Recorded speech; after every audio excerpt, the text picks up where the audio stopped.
Hi, I want to share with you one of my favorite free iPhone and iPad apps called Labelbox, which I use all the time to help me with non-linguistic, this is a long word, representation of our new vocabulary. Okay, so first step is you're going to use your built-in camera app on your iPhone or iPad to document your story.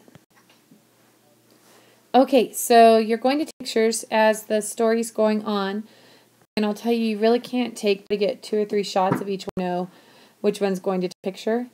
I can tell you that I have an iPad too, but I have trouble with lighting. A couple of the things are I always make sure my mini blinds are closed. It really messes with the device just for lighting.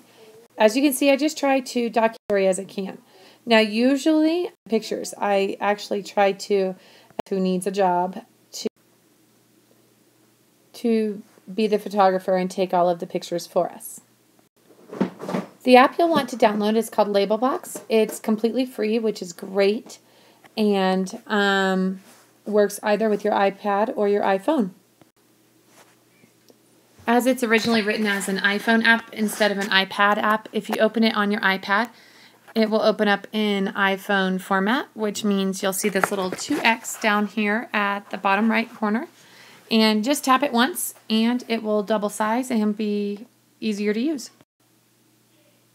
The app is so easy to use, but I'll go ahead and walk you through it. It'll open up, and of course it tells you right here, tap here to start. Next thing you're going to do is tap on this camera icon right here. Then the app gives you an option. Do you want to pick your image from the camera, which means take a live picture right now, or do you want to use an image from your library? We've already taken our pictures as we were doing the Storytell, so of course we're always going to choose library. Okay, now that I'm in the picture and I've chosen which label I want to use, I just swipe my finger left to right and the label appears. Also at the same time, your keyboard here will automatically load for you to type in whatever label you want on there.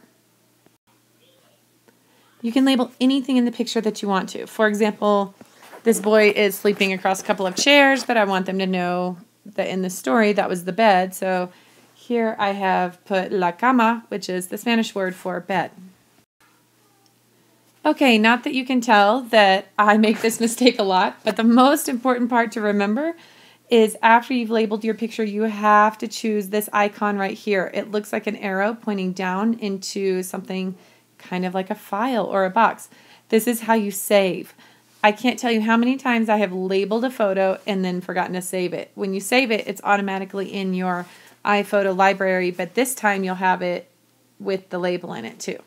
Don't forget this step. Okay, I promise some of you are going to forget this step at some point. And you'll be super irritated with yourself and you'll remember, Christina told me I'll probably forget this step.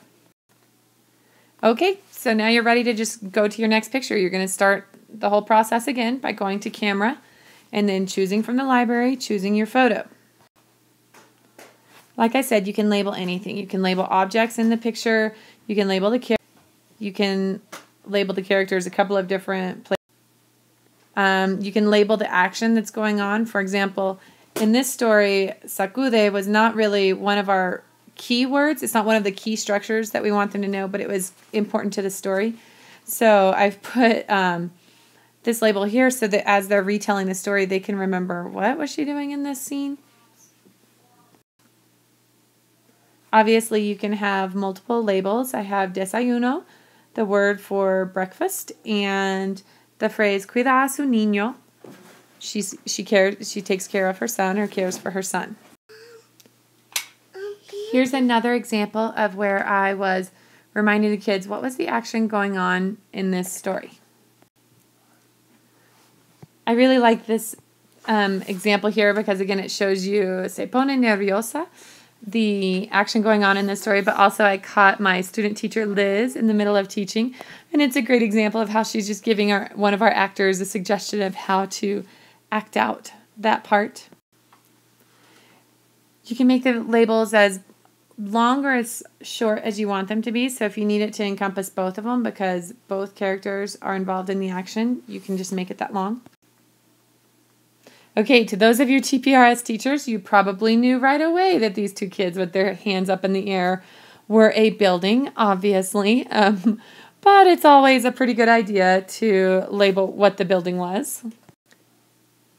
And finally, I took this picture about 2 seconds too late because the class at the last second decided that after he arrives at the school, the mom gives a kiss to her son. And so it was a really cute moment where she blew him a little kiss and they're kind of being silly about it afterwards. So although I didn't catch the kiss being blown, I did catch their funny, awkward reactions afterwards.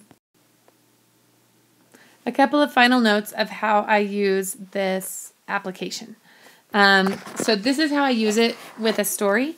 I also have given the iPads to the kids and had them take pictures of the objects and label them themselves.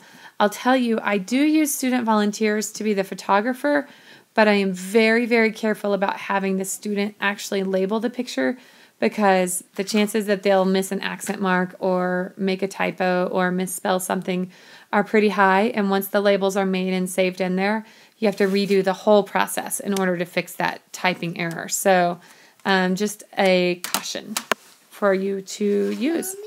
Overall, I think this is a great app, and I use it all the time in my classroom.